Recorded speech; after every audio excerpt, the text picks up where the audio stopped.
waxaan rajaynaynaa maanta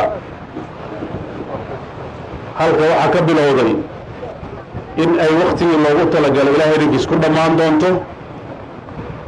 shalay waa lagu dhiiran lahaa, laakiin dowladda puntland iyo ganacsatadeeda waxay ku dhiiradeen inay mashruucan bilaabaan. intii la bilaaba hadalhayntiisu waa badan tahay.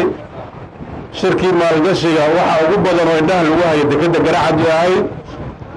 dadka ganacsiga ka shaqeeya waxay arkaan fursad. hadalkii generaalka wuxuu ku jiray ganacsatadu dantooda ka shaqaynayaan. nimaan dan lahayn ama dan laga lahayn hadday jirto halkaas horumarka ma dhasho. in deegaankeenna dan laga yeesho sharaf bay noo tahay. inaan annagu garanno dantana laga leeyahay inay danteenna ku jirtana sharaf bay noo tahay. waxaan rabaa shacabka reer puntland iyo soomaaliyeedba inaan ku dhiiriyo inay soo jiitaan maalgashiyaasha caalamiga. adduunku wuxuu ku tartamayaa sidii dadku maalgashada aad u soo jiidan lahayd. waxaa lagu soo jiitaa waa nabadgelyo, waxaa lagu soo jiitaa waa shuruuc iyo nidaam, waxaa lagu soo jiitaa in loo fududeeyo waxa uu rabo in uu qabsado.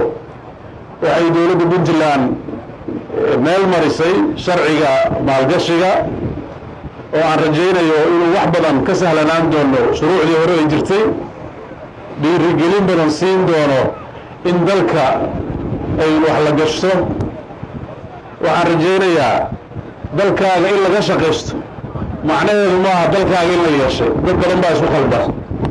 marka dadka cabsida ka muujiya inay dad ajnabi ah dhulkaaga maal gashtaan, hadalkii xaad baa ku jirayo wax iyagana danaysta annagana noo danayaa rabnaa soo maha.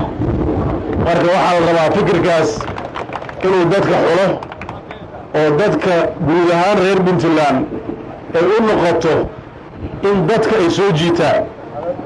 wadamo badan baa dhaqaalahoodu wuxuu ku dhisan yahay maaha in la maalgashto, in la soo booqdo keliya dalxiisayaasha dalkooda.